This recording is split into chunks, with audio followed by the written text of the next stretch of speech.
the Maratha Empire stands as a testament to the enduring spirit and strategic prowess of the Indian subcontinent. Emerging in the 17th century amidst the tumultuous political landscape of medieval India, the Marathas swiftly rose to prominence, shaping the course of history through their military might, administrative acumen, and cultural patronage. This essay embarks on a comprehensive journey through the annals of Maratha history, unraveling the multifaceted dimensions of their empire and its enduring legacy. The genesis of the Maratha power can be traced back to the waning years of the Deccan Sultanates and the turmoil that gripped the Indian subcontinent during the 16th and 17th centuries. In the wake of the disintegration of the Bahmani Sultanate, the Deccan region witnessed the rise of several autonomous states vying for supremacy. It was amidst this chaos that the seeds of Maratha ascendancy were sown. The term Maratha originally referred to a group of warrior herdsmen who hailed from the western region of Maharashtra. Initially, the Marathas were primarily involved in agrarian activities, serving as soldiers or protectors of villages in times of conflict. However, as the political landscape of the Deccan underwent rapid transformation, the Marathas began to emerge as a potent military force. Central to the rise of the Maratha Empire was the visionary leadership of Shivaji Bhonsle, popularly known as Chhatrapati Shivaji Maharaj. Born in 1630 to Shivaji Bhonsle, a nobleman in the service of the Bijapur Sultanate, Shivaji inherited a small patch of land in the rugged terrain of the Western Ghats. From these humble beginnings, Shivaji embarked on a mission to carve out an independent kingdom in the Deccan.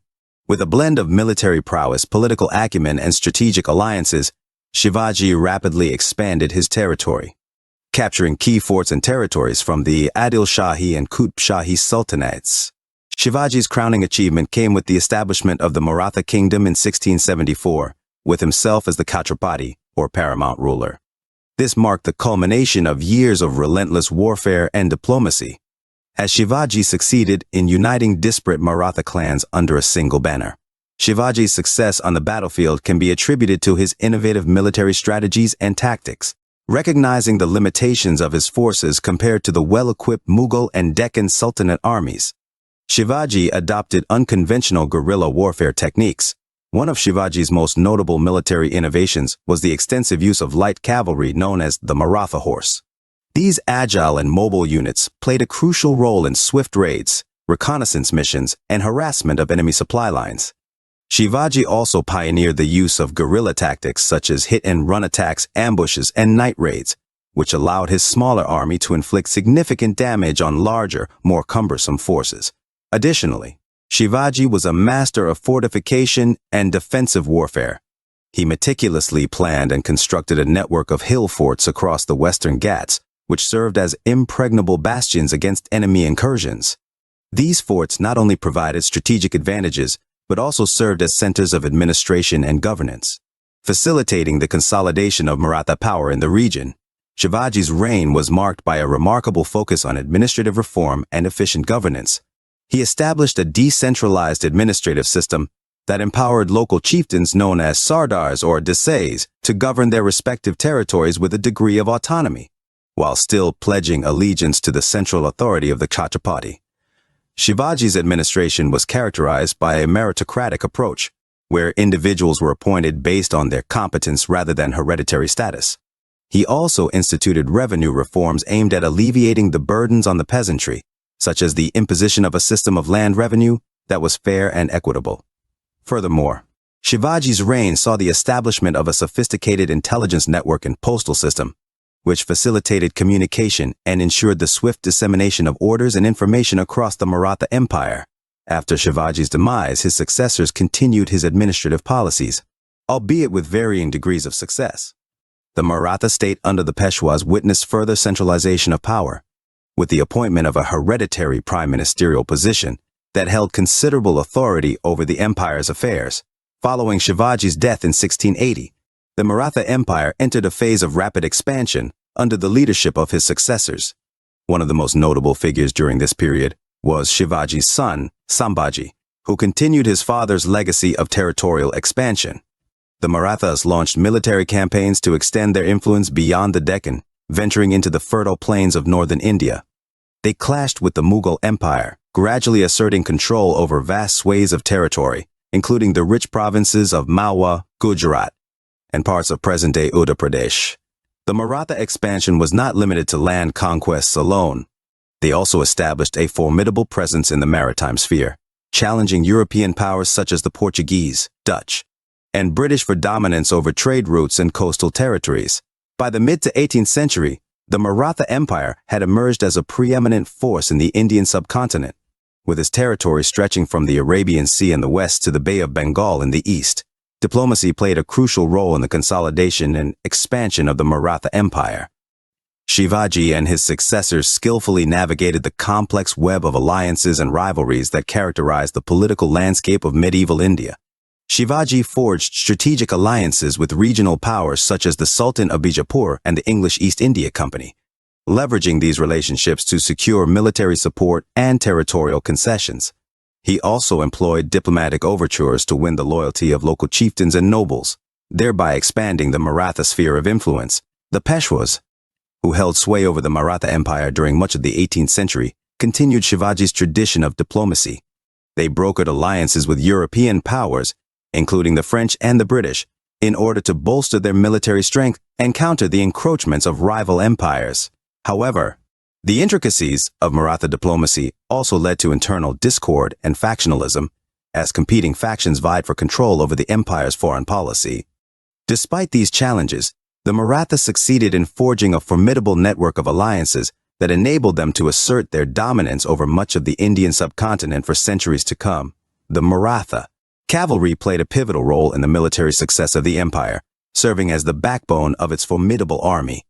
Known for their exceptional riding skills and agility, Maratha horsemen were renowned for their lightning-fast strikes and swift maneuvers on the battlefield. The Maratha cavalry consisted of both light and heavy cavalry units, each serving distinct purposes in warfare. Light cavalry, comprising skilled horsemen armed with swords, spears, and bows, excelled in hit-and-run tactics, reconnaissance missions, and harassing enemy flank. These agile units were instrumental in disrupting enemy formations and exploiting vulnerabilities in their defenses. In contrast, the heavy cavalry, equipped with armor and land, formed the shock troops of the Maratha army. These heavily armored horsemen charged headlong into enemy lines, delivering devastating blows and shattering enemy formations with their sheer momentum and furor. The versatility of the Maratha cavalry allowed them to adapt to various battlefield scenarios, from open plains to rugged terrain, making them a formidable force against both indigenous rivals and foreign invaders.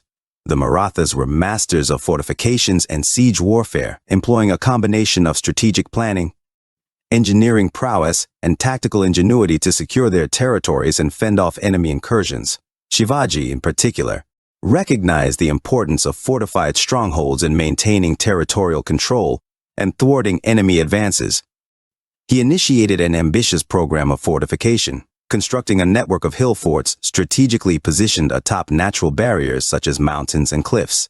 These forts, including iconic strongholds like Raigad, Pratapgarh, and Sinhagad, served as impregnable bastions against enemy assaults and provided safe havens for Maratha garrisons and civilian populations. In addition to their defensive capabilities, Maratha forts were also equipped with sophisticated features such as secret passages, trapdoors, and concealed chambers, designed to confound and outwit besieging forces. Siege warfare was a common feature of Maratha military campaigns, as they sought to capture enemy forts and expand their territorial holdings. Maratha siege tactics involved a combination of frontal assaults, mining operations, and psychological warfare, aimed at demoralizing the defenders and forcing them to surrender. Despite being primarily a land-based power, the Marathas also maintained a formidable naval force that exerted influence over coastal regions and maritime trade routes. Under the leadership of figures like Kanhoji Angre and his descendants, the Maratha navy emerged as a dominant force in the Arabian Sea, challenging European powers such as the British, Portuguese, and Dutch for control over strategic ports and trade routes. Maratha naval strategy focused on protecting coastal territories, intercepting enemy vessels, and safeguarding maritime trade against piracy and foreign encroachments. Maratha ships, known as grabas or galavats, were armed with cannons, rockets, and swivel guns, enabling them to engage in naval battles and coastal raids with great effectiveness. The Marathas also established naval bases and dockyards along the western coast of India, including prominent ports like Janjira, Vijayadurg, and Malvan, which served as hubs for maritime trade and naval operations. Through their naval supremacy and control over key coastal territories, the Marathas exerted significant influence over maritime trade in the Indian Ocean, enhancing their economic prosperity and strategic power in the region. Maratha society during the heyday of the empire was characterized by a complex interplay of social hierarchies and dynamics, shaped by factors such as caste, class, and regional identity. At the top of the social hierarchy were the Maratha nobility, comprising prominent families and clans who held positions of power and privilege within the empire.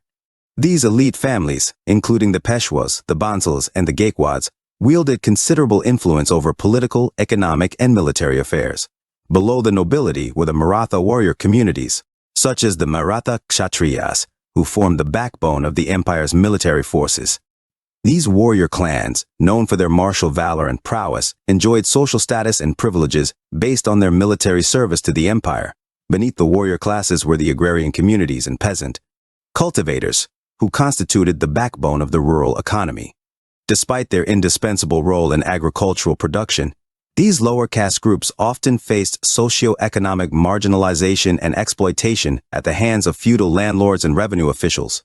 Maratha society also encompassed a diverse array of artisanal and occupational communities, including traders, craftsmen, and merchants, who played vital roles in the urban economy and commercial networks of the empire.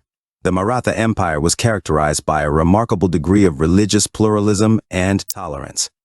With adherents of various faiths coexisting harmoniously within its territories, Shivaji himself was known for his inclusive and secular approach to governance, extending patronage and protection to Hindu, Muslim, Sikh, and Jain communities alike. He famously issued a decree known as the Shivaji's Covenant, which guaranteed religious freedom and protection to all his subjects, regardless of their faith. This ethos of religious tolerance was further upheld by Shivaji's successors, who continued his policies of non-interference in matters of religion and ensured the autonomy and rights of religious minorities within the empire. Consequently, the Maratha Empire became a haven for persecuted religious communities fleeing persecution elsewhere, including the Parsis, Jews, and Christians, who found refuge and opportunities for flourishing within its cosmopolitan cities and towns. The Maratha Empire witnessed a flourishing of art, architecture, and literature under the patronage of its rulers and nobility, who sought to embellish their courts and capitals with grandiose monuments and cultural institutions. Maratha architecture, characterized by its distinctive blend of Hindu and Islamic influences, produced iconic structures such as palaces, temples, and forts that dot the landscape of Maharashtra and its surrounding regions. Notable examples include the Shaniwar Wada in Pune, the Rajwada in Indore, and the Lal Mahal in Pune, each reflecting the opulence and grandeur of Maratha architectural aesthetics. Maratha rulers were also avid patrons of the arts and literature, fostering the development of regional languages such as Marathi and Sanskrit through the sponsorship of poets, scholars, and playwrights. The Bhakti and Sufi movements, which flourished during this period, produced a rich corpus of devotional literature and music that reflected the syncretic ethos of Maratha society. Additionally, Maratha court culture was characterized by its vibrant traditions of music, dance, and theater, with royal courts serving as centers of artistic innovation and creativity. Performances of classical dance forms such as Kathak and Lavani, accompanied by live music and poetry recitals, enlivened the cultural milieu of Maratha courts and contributed to the rich tapestry of regional artistic expression. The rivalry between the Maratha Empire and the Mughal Empire emerged as one of the defining features of the 18th century political landscape in India. Initially, the Marathas had maintained a pragmatic relationship with the Mughals, often serving as vassals or allies in their campaigns against other regional powers. However, tensions between the two empires escalated as the Marathas expanded their territorial holdings and asserted their independence from Mughal suzerainty. The culmination of this rivalry came with a series of conflicts known as the Maratha-Mughal Wars, fought intermittently between the late 17th and early 18th centuries. These wars, marked by shifting alliances and military engagements, resulted in a protracted struggle for supremacy between the Marathas and the Mughals over control of strategic territories and trade routes in northern and India. While the Marathas achieved significant victories and territorial gains, particularly under the leadership of figures like Baji Rao. The conflict ultimately weakened both empires and paved the way for the rise of new powers in the subcontinent. Internal strife and succession battles posed significant challenges to the stability and cohesion of the Maratha Empire, particularly during the latter half of the 18th century. The system of hereditary succession, combined with the decentralized nature of Maratha administration, often led to power struggles and rivalries among competing factions within the ruling elite. The most notable example of internal discord was the power struggle that ensued following the death of the Peshwa Narayan Rao in 1773. This event triggered a succession crisis known as the First Anglo-Maratha War, as rival claimants vied for control over the Peshwa's office and the broader Maratha Confederacy. The ensuing conflicts, characterized by shifting alliances and betrayals, weakened the authority of the Peshwas and eroded the unity of the Maratha Empire.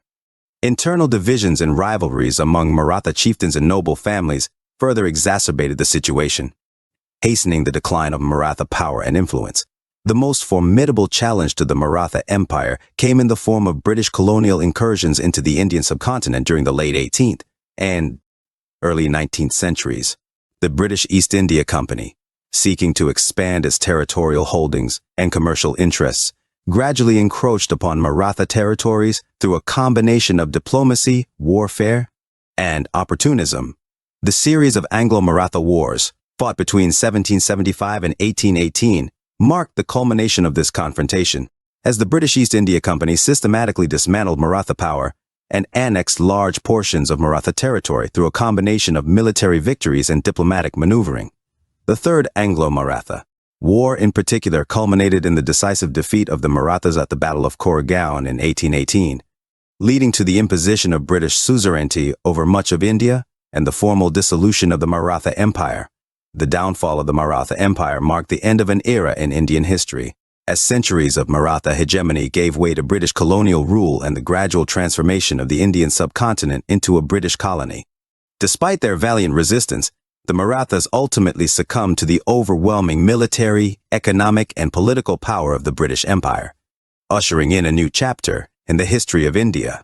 The Maratha Empire left an indelible imprint on the political landscape of India, exerting a profound influence on subsequent Indian polities and shaping the course of regional history for centuries to come.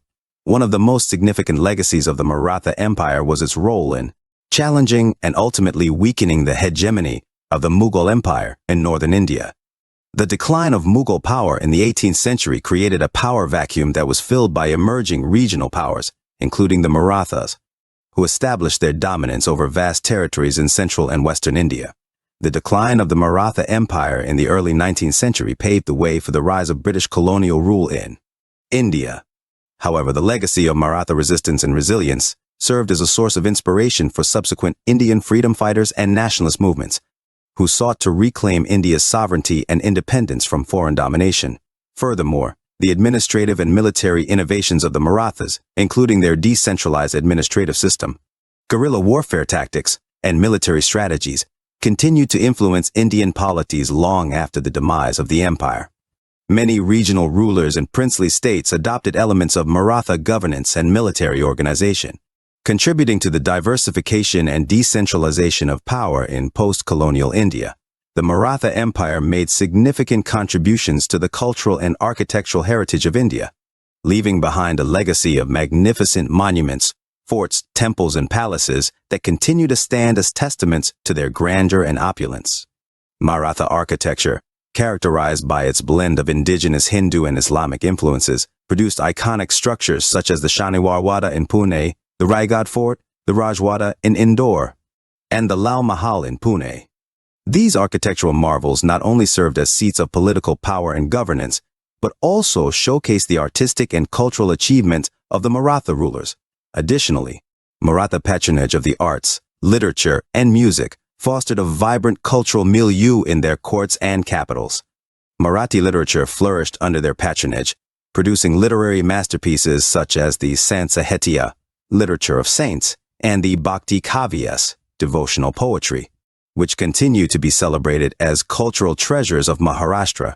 Maratha martial traditions, including their distinctive weaponry, martial arts, and martial music, also contributed to the rich tapestry of Indian cultural heritage. influencing subsequent generations of warriors and martial artists across the subcontinent. Despite the decline of the Maratha Empire and the advent of British colonial rule, the legacy of Maratha identity and culture endured, serving as a source of pride and inspiration for the people of Maharashtra and beyond. In modern India, the Marathas continue to celebrate their cultural heritage through festivals, rituals, and cultural practices that are deeply rooted in Maratha traditions.